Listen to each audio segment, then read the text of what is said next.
Oh la Kétal, donc je vais vous faire une vidéo pour vous parler de la coupe Davis qui va avoir lieu ce week-end, donc de ce France-Espagne. Donc je vais vous dire un petit peu si pour moi est-ce que la France peut gagner ou non. Voilà sur ça. Donc je sais que à la base je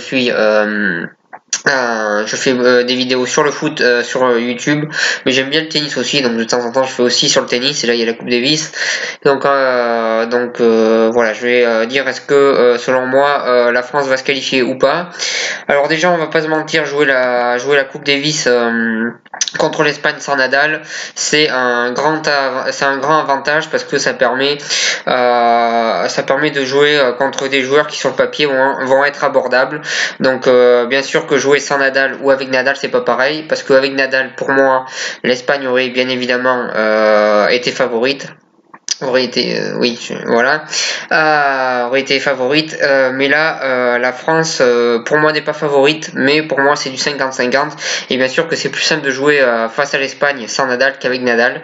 Voilà sur ça, comme Nadal est blessé.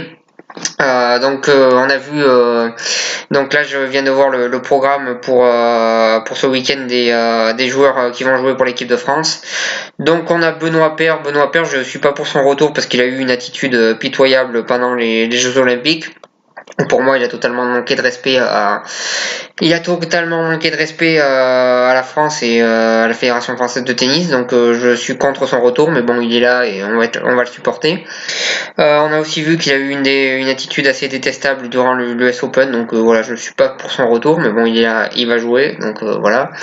Ensuite, il y a Lucas Pouille. Donc, on espère qu'il va faire des bons matchs et qu'il va gagner, même s'il a un peu de mal en ce moment et qu'il a fait un US Open un petit peu catastrophique, où il s'est fait éliminé facilement par Souza, le portugais. Donc voilà sur ça. Ensuite en double, donc on a Mahut et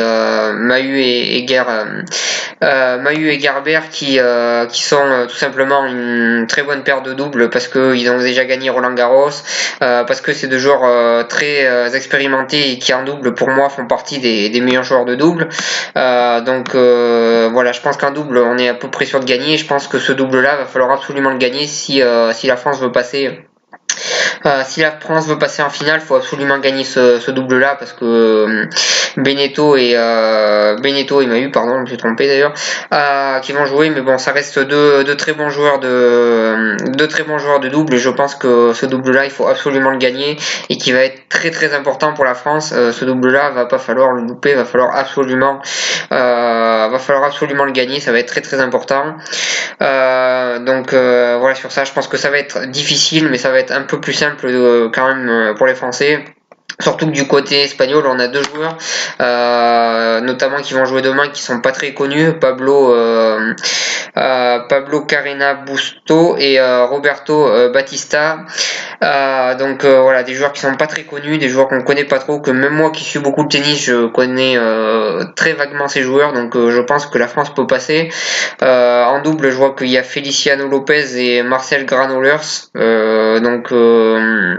Voilà sur ça, mais je pense qu'en double, la France doit absolument gagner, et en simple, il va falloir gagner deux autres matchs, et ça permettra d'avoir les 3 points qui vont permettre à la France de gagner. Je pense que là, il y a vraiment les moyens de passer, parce qu'il n'y a pas des joueurs très très connus du côté espagnol, et bien sûr que l'absence de Nadal va changer les choses, même s'il faut pas se dire que l'absence de Nadal va donner directement la victoire aux Français, mais quand même ça donne un petit avantage côté français. Donc voilà, je pense que la France a largement ses chances de passer en finale, de se requalifier pour les finales une nouvelle année de suite. Voilà sur ça. Juste une petite parenthèse pour la Coupe Davis, c'est la dernière saison que la Coupe Davis se joue comme ça, je crois, vu que je crois que dès l'année prochaine, si j'ai tout compris aux règles, il va y avoir une phase de qualification au mois de février, et il va y avoir une Coupe Davis qui va durer une semaine au mois de novembre, avec 18 pays. Donc voilà, c'est la dernière saison que la Coupe Davis se joue comme ça. Un week-end de temps en temps. Là, ça va être regroupé sur une semaine, et ça va être très rapide, avec 18 pays à la place de 16, et bien sûr beaucoup plus d'argent, ce qui va attirer les grands joueurs qui depuis quelques saisons ne participent plus vraiment à cette Coupe Davis. Donc c'est pas plus mal.